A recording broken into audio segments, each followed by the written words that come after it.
굿모닝 뉴스송의 현지용 목사입니다. 오늘부터 저희는 스바냐서를 묵상하게 됩니다. 먼저 스바냐는 왕족이고요. 그래서 지위도 있고 영향력도 있는 인물로 알려져 있습니다. 당시에 이사야의 예언도 잘 이해하고 있고 알고 있고 또 예레미야 선지자에게 영향을 준 사람으로 우리가 알려져 있고요. 그래서 이제 그런 사람들하고 연결고리들이 있습니다. 유다가 받을 심판에 대해서 경고를 하고요. 그래서 심판받기 전에 회개해라 라고 회개를 촉구하고요. 그리고 우리가 심판을 받아도 하나님의 긍휼이 우리에게 있을 거다라는 이 크게 세 개의 골자를 가지고 이 스바냐서가 진행이 되고 있습니다. 그래서 초반에는 계속 심판의 이야기가 계속 되어지고 있어요. 자, 오늘의 본문의 1장 14절 말씀에 여호와의 큰 날이 가깝도다라고 합니다. 자, 여호와의 날, 심판의 날이라는 겁니다. 징계가 임하는 날이라는 거지요. 그래서 이 여호와의 날이 임하게 곧 다가오게 되고 그 다음에 15절에는 그게 분노의 날이고 환난의 날이고 고통의 날이고 뭐 패망의 날이다 뭐 깜깜한 날이다 뭐 이렇게 말을 하고 있습니다. 그래서 그들에게 어둠에 임할 거다라는 거죠. 자, 아무리 유다 백성이다 하더라도 그들이 아브라함의 자손 유다 백성이다 하더라도 하나님께 범죄하면 심판을 받게 되는 겁니다. 하나님의 분노를 사면 징계를 받게 되는 거죠. 자, 이 이야기가요, 우리에게도 귀중합니다. 왜냐하면 사랑의 하나님이시지만 동시에 하나님은 공의의 하나님이셔서 죄를 싫어하세요. 악을 멀리하기를 원하십니다. 그래서 당신의 백성들이 죄로 물들기를 원치 아니하시는 분이 바로 하나님이세요.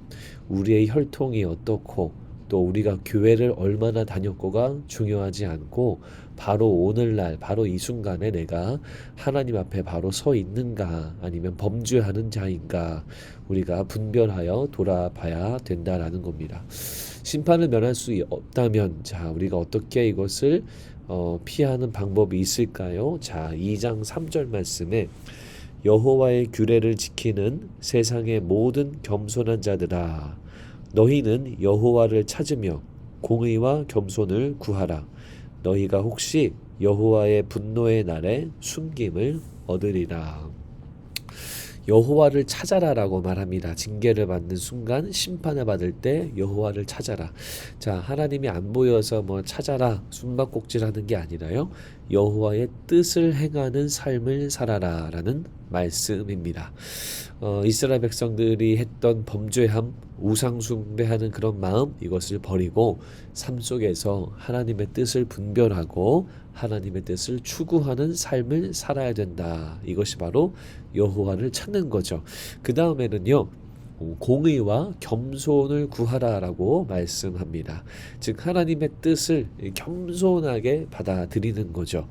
이게 바로 회개라는 거죠. 그래서 하나님을 인정하고 나는 죄인이다. 그러나 하나님을 인정하기 때문에 겸손하게 하나님의 뜻을 추구하며 살겠다라는 겁니다. 우리가 심판의 시간, 징계의 시간을 우리가 겪을 때에 우리가 찾을 것은요. 우리의 뜻을 내려놓고 하나님의 뜻이 무엇인지, 하나님의 계획이 무엇인지, 하나님의 공의는 무엇인지를 우리가 알아가는 것, 회개하는 것, 이것이 바로 우리 가운데 필요한 행동이다라는 겁니다. 오늘 원포인트 말씀은요. 여호와를 찾아서 그분의 뜻을 삶 속에서 이루자입니다. 여러분들의 삶의 환경 속에 하나님의 뜻을 이루어가는 것 이것이 주님이 기뻐하시는 일입니다. 심판이 임하든 징계가 임하든 평안이 임하든 상관없이 바로 오늘 이 순간에 하나님의 뜻을 행하는 자 회개하고 주의 뜻을 받들어 사는 자 이것이 하나님이 원하시는 우리의 삶의 모습입니다. 오늘 하루를 사시면서 여호와를 찾는 자 하나님의 뜻을 구하는 자가 되시기를 바랍니다. 그래서 하나님의 축복을 경험하고 하나님의 징계를 피하는 그런 은혜로운 이 월요일이 되시기를 주님의 이름으로 축원합니다. 하나님, 오늘 스바냐 말씀처럼 매 순간 여호와를 찾고 하나님의 뜻을 실천하는 삶을 살도록 도와주시옵소서. 예수님 이름으로 기도합니다. 아멘.